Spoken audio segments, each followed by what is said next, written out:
بسم اللہ الرحمن الرحیم یا ایہا الذین آمنوا اتقوا اللہ ولتنظر نفس ما قدمت لغد واتقوا اللہ ان اللہ خبیر بما تعملون۔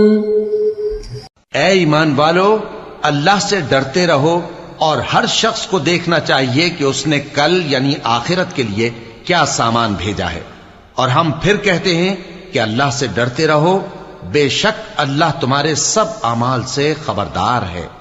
بسم اللہ الرحمن الرحیم، الحمد للہ رب العالمین، والصلاة والسلام على اشرف الانبیاء والمرسلین وعلى آلہ واصحابہ اجمعین ومن تبعہم بإحسان الى یوم الدین۔ قابل صد احترام حضرات شائقین و شائقات سچا پیغام، السلام علیکم ورحمۃ اللہ وبرکاتہ۔ آج کی محفل میراث النبی کے نورانی پروگرام میں آپ کا استقبال ہے۔ اہلا و سہلا مرحبا۔ ہم آپ تمام حضرات و مستورات کا خیر مقدم کرتے ہیں۔ محترم حضرات و خواتین، تعلیم کا آغاز ہو رہا ہے۔ سب سے پہلے آداب تعلیم کا لحاظ کرتے ہوئے تعلیم کی طرف متوجہ ہو جائیں۔ پورے دھیان سے سننا، عمل کی نیت سے سننا اور تبلیغ کی نیت سے سننا، یعنی سنی ہوئی باتیں دوسروں تک پہنچانے کے جذبے سے سننا، چند خاص آداب تعلیم ہیں۔ امید ہے کہ آپ حضرات ان آداب کا ضرور خیال رکھیں گے۔ جزاکم اللہ۔ بسم اللہ الرحمن الرحیم۔ حضرت ابراہیم اللہ کے خلیل اور نبی ہیں، وہ ابو الانبیاء ہیں۔ حضرت ابراہیم علیہ السلام عراق میں پیدا ہوئے۔ ان کے والد کا نام آزر ہے، جیسا کہ قرآن کریم میں ہے۔ جس قوم میں حضرت ابراہیم علیہ السلام پیدا ہوئے وہ ستارہ پرست اور بت پرست قوم تھی۔ آثار قدیمہ کے ماہرین کے قول سے بھی اس تاریخی واقعے کی تائید ہوتی ہے۔ ایسا لگتا ہے کہ ان میں سے ہر ایک کا علیحدہ علیحدہ مخصوص بت تھا۔ کیا امیر کیا فقیر، اس معاملے میں سب برابر تھے۔ حضرت ابراہیم علیہ السلام نے ان کو شرک اور بت پرستی سے منع کیا۔ اس سلسلے میں اپنے والد اور قوم سے بحث و مباحثہ کیا، عقلی اور نقلی دلائل سے ان کی غلطیوں کی نشاندہی کی اور ان کی توجہ دین حق کی طرف مبذول کرانے کی ہر ممکن کوشش کی۔ ان کے بتوں کی بے بسی کو عملی طور پر ان پر واضح کیا، مگر وہ اپنے غلط نظریات سے نہ صرف یہ کہ باز نہیں آئے، بلکہ انہوں نے حضرت ابراہیم علیہ السلام کو آگ میں جلا کر قتل کر دینے کا مصمم ارادہ کر لیا۔ حضرت ابراہیم علیہ السلام نے سب سے پہلے اپنے والد سے مذاکرات کی ابتدا کی، بت پرستی سے ان کو منع کیا، صرف ایک اللہ کی عبادت کی دعوت دی۔ اس کا تذکرہ قرآن کریم میں اس طرح آیا ہے، وَإِذْ قَالَ إِبْرَاهِيمُ لِأَبِيهِ آزَرَ أَتَتَّخِذُ أَصْنَامًا آلِهَةً إِنِّي أَرَاكَ وَقَوْمَكَ فِي ضَلَالٍ مُبِينٍ۔ اور جب ابراہیم علیہ السلام نے اپنے باپ آزر سے فرمایا، کیا تو بتوں کو معبود قرار دیتا ہے؟ بے شک میں تجھ کو اور تیری ساری قوم کو صریح غلطی میں دیکھتا ہوں۔ ابراہیم علیہ السلام نے اپنے والد کی بت پرستی کو سخت ناپسند کیا اور اسے انتہائی ناگواری سے دیکھا اور فرمایا، میں تمہیں اور تمہاری قوم کو سخت گمراہی میں پاتا ہوں۔ تم صحیح راہ پر نہیں چل رہے ہو۔ تمہیں یہ معلوم نہیں کہ تم کس سمت میں جا رہے ہو۔ تمہاری بہراروی انتہائی بے غبار اور واضح ہے، جس میں کوئی شک و شبہ نہیں ہے، اس لیے کہ جن بتوں کی تم پوجا کر رہے ہو، جن کو تم نے معبود بنا رکھا ہے، ان میں سرے سے معبود بننے کی اہلیت ہی نہیں ہے۔ حضرت ابراہیم علیہ السلام کا اللہ پر ایمان انتہائی مضبوط اور قوی تھا۔ انہیں یقین تھا کہ اللہ واحد ہے، یکتا ہے، اس کا کوئی سہیم اور شریک نہیں، وہ ہر چیز پر قادر ہے، کل جہاں ان کی تخلیق اور مملوک ہے۔ چنانچہ وہ اللہ تعالیٰ کی وحدانیت اور اکتائیت پر دلائل دیتے رہے۔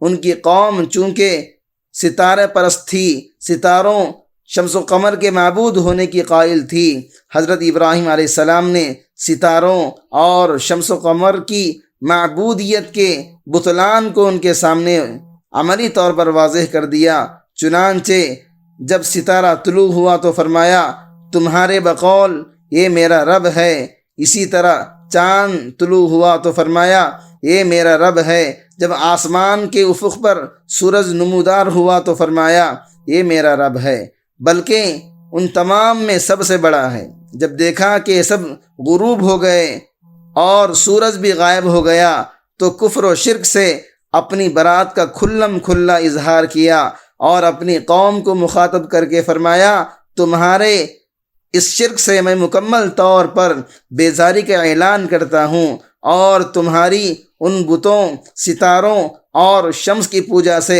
براعت کا اظہار کرتا ہوں جن کو تم لوگوں نے اپنا معبود بنا رکھا ہے۔ آپ نے اپنے اس اعلان برات کو ان الفاظ میں بیان کیا، یا قوم انی بریء مما تشرکون، میری قوم بے شک میں تمہارے شرک سے بیزار ہوں۔ اس کے بعد حضرت ابراہیم علیہ السلام نے اپنے دین کو اپنی قوم تک پہنچانے اور اللہ تعالیٰ کی ربوبیت کو جس پر وہ ایمان لے کر آئے اس طرح بیان کیا، انی وجہت وجہی للذی فطر السماوات والارض حنیفا وما انا من المشرکین، میں نے یکسو ہو کر اپنا رخ اس کی طرف کر لیا جس نے آسمانوں کو اور زمین کو پیدا کیا اور میں شرک کرنے والوں میں سے نہیں ہوں۔ یہیں سے حضرت ابراہیم علیہ السلام نے اللہ کی وحدانیت اور اس کی عبادت کا علی الاعلان ارادہ کیا۔ اسی وجہ سے حضرت ابراہیم علیہ السلام کو حنیف یعنی حق کی طرف مائل ہونے والے کا لقب ملا، اور آپ نے وما انا من المشرکین کا واضح اعلان کیا، یعنی میں اپنے اس رب کے برابر کسی کو ہرگز نہیں ٹھہرا سکتا جو مجھے عدم سے وجود میں لے کر آیا اور جس نے رزق سے نوازا اور اپنی ان گنت نعمتوں سے مجھے مالا مال کیا، مگر اس واضح اور قوی دلائل کے باوجود قوم ماننے کے لیے تیار نہیں ہوئی تو قوم کے ساتھ مزید گفت و شنید فرمائی۔ بتوں کے متعلق حضرت ابراہیم علیہ السلام نے جو امر حق بیان کیا تھا قوم نے اس کو ماننے سے انکار کر دیا، بلکہ حضرت ابراہیم علیہ السلام کے ساتھ بحث و مباحثہ، جدل و قتال پر اتر آئے۔ حضرت ابراہیم علیہ السلام نے ان سے فرمایا اے میری قوم، کیا تم اس اللہ کے بارے میں مجھ سے مباحثہ کر رہے ہو جس کا کوئی شریک نہیں؟ کچھ بھلا بتاؤ تو صحیح، پھر میں تمہاری باطل باتوں کی طرف کیسے التفات کر سکتا ہوں؟ سن لو، میں تمہارے معبودان باطلہ سے بالکل نہیں ڈرتا ہوں، نہ ہی ان کی کچھ پرواہ کرتا ہوں اور نہ ہی ان کو کبھی وقات دیتا ہوں۔ اگر تمہارے یہ معبود برحق ہیں اور ان میں نفع اور نقصان پہنچانے کی قدرت ہے تو ان کو میرے خلاف استعمال کر لو اور ہرگز مجھے مہلت نہ دو، لیکن حقیقت یہ ہے کہ نفع اور نقصان کا مالک صرف اور صرف ایک ہی اللہ وحدہ لا شریک ہے۔ تم اس بات پر غور کیوں نہیں کرتے ہو؟ عقل سے کیوں کام نہیں لیتے ہو؟ میں نے جو دلائل تمہارے سامنے بیان کیے ان میں فکر اور تدبر کر کے بت پرستی سے کیوں باز نہیں آتے ہو؟ لہذا تم مجھ سے کیوں توقع کرتے ہو کہ میں تمہارے ان معبودوں سے ڈر جاؤں گا، جبکہ تم اس وحدہ لا شریک ذات سے نہیں ڈرتے ہو جو تمام نفع اور نقصان کا مالک ہے اور ہر چیز پر قادر ہے۔ ذرا غور کرو، کل قیامت کے دن ہم دو فریقوں میں سے اللہ تعالیٰ کے عذاب سے بچنے والا کون ہوگا؟ کون اطمینان کی زندگی گزارے گا؟ کیا وہ فریق نجات پائے گا جو گونگے، بہرے، بے کس اور بے بس اور بے عقل بتوں کی پرستش کرتا ہے، یا وہ فریق کامیاب ہوگا جو اس ذات کی پرستش کرتا ہے، عبادت کرتا ہے جو نفع اور نقصان کا مالک ہے اور تمام نعمتوں کا خالق ہے اور اس ساری کائنات کا مالک اور خالق ہے جس میں زمین، آسمان، چاند، ستارے، بحر و بر شامل ہیں، یہ پتھر اور ستارے جن کی تم پوجا کرتے ہو سبھی شامل ہیں۔ کیا تمہارے اندر عقل ہے؟ اگر ہے تو اس ذات پر ایمان لے کر آؤ جس کا کوئی شریک نہیں، وہ وحدہ لا شریک ہے، اور بت پرستی چھوڑ دو۔ یقیناً اللہ تعالیٰ پر کامل ایمان رکھنے والے لوگ ہی اللہ کی خالص عبادت کر سکتے ہیں، یہی لوگ دنیا اور آخرت میں راہ راست پر چلنے والے ہیں۔ محترم ناظرین کرام، اس دینی اور ایمانی بیان کو سننے کے دوران ہی اس کو لائک کر دیجئے اور شیئر بھی کر دیجئے تاکہ دوسرے بھی اس سے فائدہ اٹھا سکیں۔ اللہ آپ کو جزائے خیر عطا فرمائے۔ حضرت ابراہیم علیہ السلام اپنے والد کو دین حق کی طرف لانے اور شرک باللہ کو ترک کر کے توحید پر کار بند ہونے کی بہت زیادہ متمنی تھے۔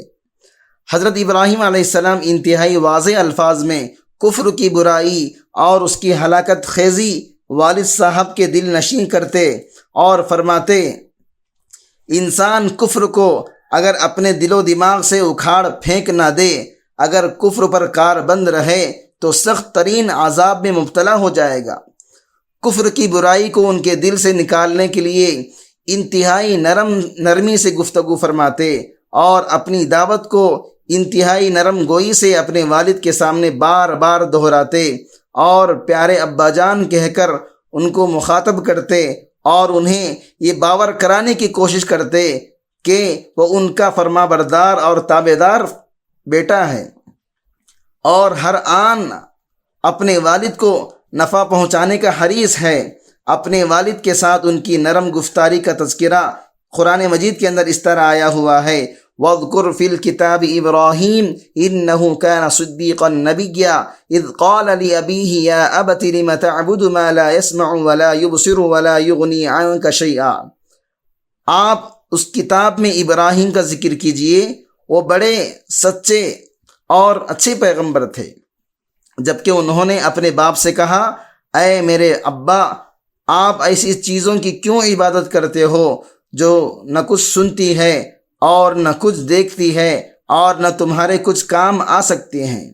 حضرت ابراہیم علیہ السلام نے اپنے والد کو دین کی طرف راغب کرنے کے لیے انتہائی عظیم اور بہترین اسلوب اختیار فرمایا، نت نئے دلائل سے سمجھانے کی بھرپور کوشش کی اور ہر مرتبہ ان کے ساتھ حسن ادب اور بہترین اخلاق سے پیش آئے تاکہ وہ اس کو اپنی انا کا مسئلہ بنا کر شرک اور کفر پر مصر نہ رہے۔